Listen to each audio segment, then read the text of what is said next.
Welcome back to TarHeelIllustrated.com. And if you're watching on our YouTube channel, Tar Heel Illustrated, I'm THI staff writer Jacob Turner, and joining me as he so often does following a Carolina football or a basketball game, our very own publisher, Andrew Jones. And Andrew, I know there's got to be a lot of people right now looking and wondering why you're sitting in your office right now and not over in Durham. But in case people didn't know, no media was allowed in the game tonight. Absolutely none. Just essential personnel, and obviously the TV crew was in there, but you won't see any media, any local media in Cameron Indoor tonight for the Duke Carolina game. So that's all why year, AJ's all sitting season. at home. Yeah. Mm-hmm. Yeah, it's been all season. So the Mm-hmm. guys who cover Duke, I mean, seriously, I feel awful I can't for them imagine. because they don't have many chances to see him in person. So they got to cover it from home, and it's very challenging to do that. So that's why I'm here with. I don't have my sign up right now, my THI banner, but that's all right. I got a bunch of press passes. Yeah, they get the gist from that. Pretty cool ones up there. Exactly. But yeah, great point. You got a bunch. You're not home. You're not actually home right at now, your pad either. Mm-hmm. Yeah, we're slacking tonight, man. We're slacking tonight. you're perhaps your future better halves. Exactly, man. Hey, fingers crossed if things go well. So we'll see if she keeps me around for too much longer. We're not going down there in this podcast. Yeah, exactly. People don't want to hear about that. But Carolina getting the win over Duke tonight, 91-87 in Cameron Indoor Stadium. Like I mentioned, no media there, but we're here to cover it as we always do, regardless. AJ, I'm going to run through some stats real quick, and then we'll dive into the three things. Caleb Love, obviously, with a big game tonight, who we're going to talk about here shortly. Season high 25 points for him. Armando Bacot had 16. Decent bounce back game, particularly in that second half following what happened at Clemson. Garrison Brooks, Kerwin Walton, and Leaky Black had 12 apiece, and Dayron Sharp popped in 11 for the Tar Heels. So 6 Carolina players in double figures in the victory. And like I mentioned, first thing I kind of want to talk about, Caleb Love. Really big game from him tonight. We were talking a little bit about it off camera before we hit the record button, but I just thought Caleb Love kind of had that look in his eyes like he was in the zone. Someone asked him after the game tonight, were you in the zone? And he said, yeah, I was. I came to play. And I think you could really see it tonight because we've seen some glimpses of Caleb Love do it this season. But I think tonight we saw Caleb Love have his best game in a Carolina uniform. We saw it on another level. He's played really well in a couple of games. But what he did tonight, and I asked Garrison about this after the game about his process of learning how to be a scorer and a game manager. And even though he had 5 turnovers tonight, and most of them are very correctable, too much of this is going to lead to turnovers. He managed the game really well, and he scored. And then the way he scored, he was 4 for 5 from 3. He had that dunk on after the turnover at mid-court where he screamed. He showed some emotion, which we've seen very little of this season. So that was an indication he was in some kind of a zone. He was certainly dialed in. But the play that I really, really liked, and I asked him about it after the game, was that drive on the left side of the lane in the second half where he just kind of kissed it off the window, right hand off the window, a little off balance. And we've seen – most of the people watching this, if they've watched Carolina basketball this season, they can recall many times where Caleb would get into the lane and sometimes would get too deep. And in his process of learning how to adjust to bigger college players, to longer guys, and the second defender coming over, all kinds of things would happen with the ball other than go through the basket. A lot of times the ball wouldn't even get to the rim. Turnovers, flailed shots and that kind of thing. But he took that shot.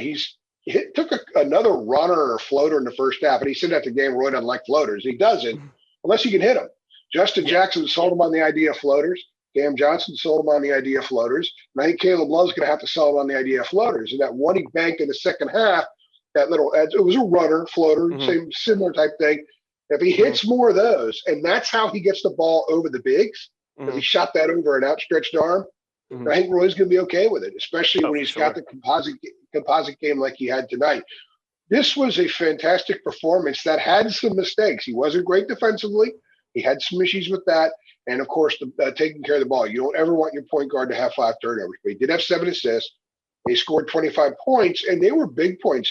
2 of his 4 threes occurred over the last 7:54 of the game. One put him up 72-57 when Duke was making a push.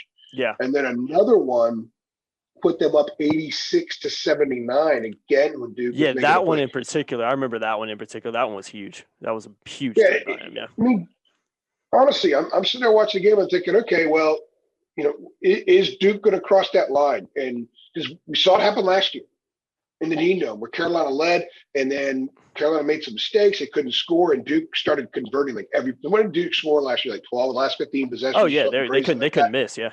So they started doing that again, and Caleb hit that three to hold him off, and then that 81 to made 86-79 was enormous. Mm-hmm. So look, he showed some moxie tonight. We've heard about moxie, and tonight we saw moxie. We heard about this guy who could score in all kinds of ways, and tonight he scored myriad ways. We also saw a lot of game management out there, Jacob, and I think that was huge because he has to do all of that every game for this team to be what it can be moving forward. Say what you want about the collective defense, Duke shooting 50%. Some nights, the other guys just going to hit a lot of shots. So that means you've got to hit a lot of shots too, and you've got to get good shots. The emphasis of getting the ball inside in the second half, he handled that, and he was a part of that. So, they have a lot to work on. He has a lot to work on, but man, he took a big step forward tonight. Yeah, he did. Like I said, I just thought tonight, really mature performance from him. And I tweeted it during the game, but one of my favorite quotes, big time players make big time plays in big time games. And I think we kind of saw Caleb Love be a big time player tonight and really show what he can do when he's full of confidence and full of energy. And, I love the look he gets on his face too sometimes, man. He plays with that attitude. There's a lot. Yeah, I'm sorry. There's a lot of upside there. And, this is one of the reasons why Roy stuck with him. Because Roy sees down the road. Oh, yeah. We don't see down the road like he does. That's why he's him. And all these people saying, put Leaky at the point a month ago, put RJ Davis. Roy knew for this team to be as good as it could be, Caleb had to be the guy at the point. It had to click for him at some point. And look, he wasn't very good at Clemson. So it's not like he's just been amazing for a month. But to have a great game, you got to have your first great game to start stringing together great games. I'm not saying he's going to have a great one against Miami on Monday night. No. That'll be a test for him, for his growth, to see how he handles playing 48 hours after a very big emotional game. That'll be the next part of his process. But you can't become a great player without having your first great game. I think tonight was probably his first great game. Yeah, completely agree with that, AJ. Kind of second thing I want to touch on, Matthew Hurt, obviously coming into the game, second in the ACC in scoring, obviously leads Duke in points. I think it was, 18.8 points per game and 7.5 boards. So leads Duke in both of those categories. But, it was really quiet tonight. I thought Carolina did a good job of, obviously foul trouble had a part to do with that, kind of picked up 2 early fouls in the second half and ended up fouling out later in the game, or in the first half, and then fouled out later in the game. But, 7 points in 21 minutes. I tweeted it in the second half as well, but I was like, Matthew Hurt fouls out and Duke's only trailing by 2, only finishes with 7 points. I was like, I didn't see that one coming, but I think overall, the job that Carolina did defensively on Matthew Hurt, kind of denying his touches as well. It didn't seem like in the first half in particular, he got a ton of touches on the ball. I know he had a little bit of a stretch in the second half where he hit a couple shots, but overall, Carolina, I think, did a really good job of slowing his game down tonight. Well, yesterday I asked Roy, I asked Armando, and I asked Leaky, how do you keep a guy like that from going off? And, they learned something when they played Pitt last week. Justin Champagny scored 23 points, but he had 9 shots and 6 of them were threes. Yeah, it didn't. So he was never able to take over the game. That's one of the reasons Carolina won, because maybe he would have had a 35-point night. That would have been the difference. So when you have a guy like that, you limit his touches and keep him from having the 35-point night. It puts you in a better position to win. So with Matthew Hurt, their answers were all the same. Don't let him get the ball, because Hurt could probably score in more unique ways than anybody else in the league. He can create shots without even using the dribble, because he's got amazing footwork. He's a really smart player. He has incredible vision and anticipation, and he had 1 shot in the first half. Now, he picked up the second foul midway through. Kay took him out for a while. Kay put him back in and then pulled him out. Just said, no, I'm going to pull him out. And then when he picked up his third foul early in the second half, Kay took him out for a while. So, but Carolina deserves credit for that, because I asked Roy tonight, it wasn't just a foul trouble, because when Hurt picked up his second foul midway through the first half, he had 1 shot. Yeah. And he only attempted 1 shot in the first half. He didn't score. So they were doing something right about keeping the ball from him long before he got into foul trouble. And then Roy said part of the deal is foul trouble. He believes in drawing fouls from their team's best players, because they can't score when they're sitting on the bench. Yep. And Matthew Hurt only played 21 minutes tonight. So that means for 19 minutes, he was not in the game. And I guarantee you that if Matthew Hurt was in the game for 12 or 14 or 15 more minutes, Duke had a much better chance of winning. Yeah, you're As probably much right as on Joey that. Baker, hit some threes and that kind of thing, and they got something from Coleman. If Hurt was in the game longer, he would have been more productive, but he wasn't. So Carolina did a good job getting him in foul trouble, and when he was on the floor, did a good job in keeping him from going off. He had that one little splash, and that was it. And then he picked up his fifth foul right after that. So I thought the Tar Heels did a really good job on him, and that's they've shown in the last couple of games, or two of the last three games. They limited the touches from Champagne. And they also did a good job against Johnson and Adis up at Pittsburgh. And then tonight, they knew they could slow him down. They had a chance to win, and it worked. They weren't great defensively, but they weren't dealing with Matthew Hurt. Yeah, exactly. And like you said, I think it reflects in his stat line tonight, 7 points in 21 minutes. And like we said, obviously foul trouble had a lot to do that, but give credit to Carolina for putting him in that position. Last thing I want to talk about, AJ, before we wrap this thing up, man, the bigs were outstanding in the second half in particular, the Carolina bigs, I should say. I thought Armando Bacot in particular kind of had a really big stretch in the second half where he hit some big shots, was playing really aggressive down low, did some really nice things in the lane. I thought Garrison Brooks as well, obviously played well in the second half too, but I thought overall, start to finish, just his presence, kind of his veteran leadership out there, looking like a guy that's experienced and then that's played in this rivalry many a times, really helped this team. And then Day'Ron Sharpe did some nice things in the second half as well. And so I think, the way Carolina's bigs played, particularly in that second half, helped Carolina kind of pull away a little bit, keep that lead, and ended up winning it close thanks to some leaky black free throws. But, I think it was a game in which, Carolina probably deserved to win overall anyway. Yeah, each of the bigs kind of had their waves tonight. Garrison was really good early, and he kind of sent a message to his team like, okay, guys, it's okay. It's just a Duke Carolina game. It's just basketball. It's another game, yeah. I'm here. If you need to ride me for a while, ride me for a while. And I thought, and he wasn't just scoring. He was really good all the way around. He was really good on the floor, too.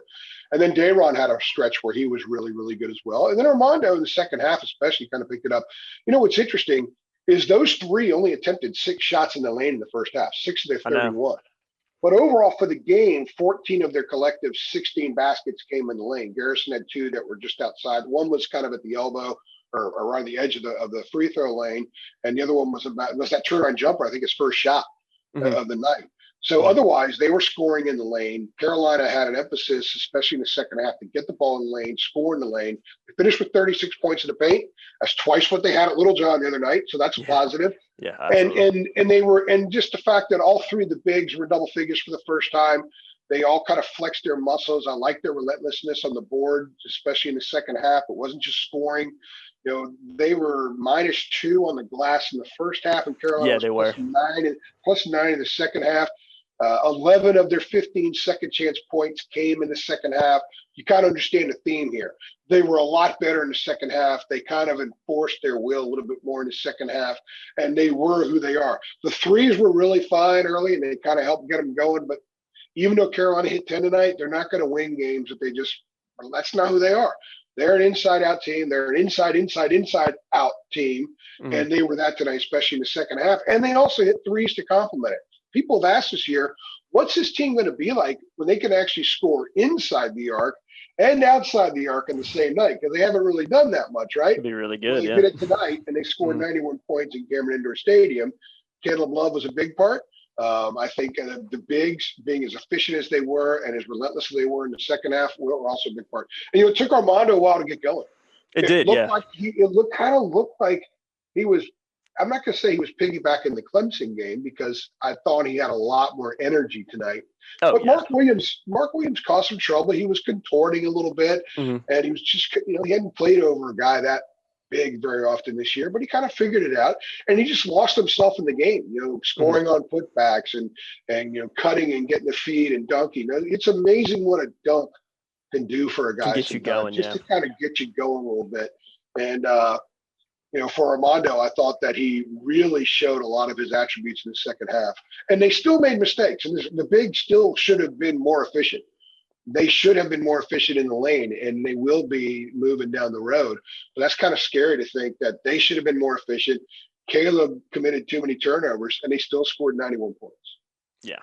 Yeah, and like you said, we've talked about it a lot this season, but by no means is this, this team struggles to break. There was a point in this season where this team, struggled to break 70. So I mean, 91 points is for this Carolina team is a lot, especially against your crosstown rival in Duke. But big win tonight for the Tar Heels, 91-87 over the Blue Devils in Cameron Indoor Stadium in Durham, and hopefully AJ next year will be able to be at this one. I guess we'll see how that goes, but Well, fingers crossed. we will in Chapel Hill in a month. And yeah, that'll be nice. Mm-hmm. Season. We'll be able to be in there for that one. Let's just hope Norm returns.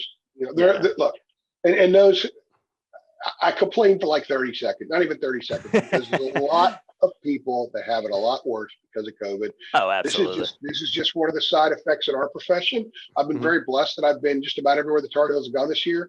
Yeah. And, went to Iowa, Cleveland, Florida a bunch of times, and I'm going to BC. I'm going to Syracuse. I'll be in Charlottesville next weekend. So this is the only place in which no media is allowed. And considering what our fears and concerns were several months ago, I'm okay with it.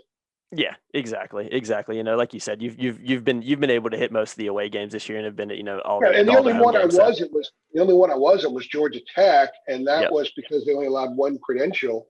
Mm-hmm. Well, Georgia Tech and FSU only allowed one credential. Mm-hmm. And I didn't get it for Georgia Tech, but I did for FSU because we're on some kind of rotation for those of us, the few of us who actually travel and cover the team on the road. Yeah, so go everywhere. Yeah, it's all fun. Exactly. This is a shared thing we're all dealing with, and this is as minor as it gets. Oh yeah, 100%. Like the old saying. In the big picture. Yeah, like the old saying goes, man, it is what it is. So Carolina getting the win tonight over Duke, 91-87. As always, guys, if you've enjoyed the video and if you enjoyed the win tonight for the Tar Heels, make sure you give this video a like. Be sure to share. Be sure to subscribe to our channel. We'll see you guys in the next one. Thanks.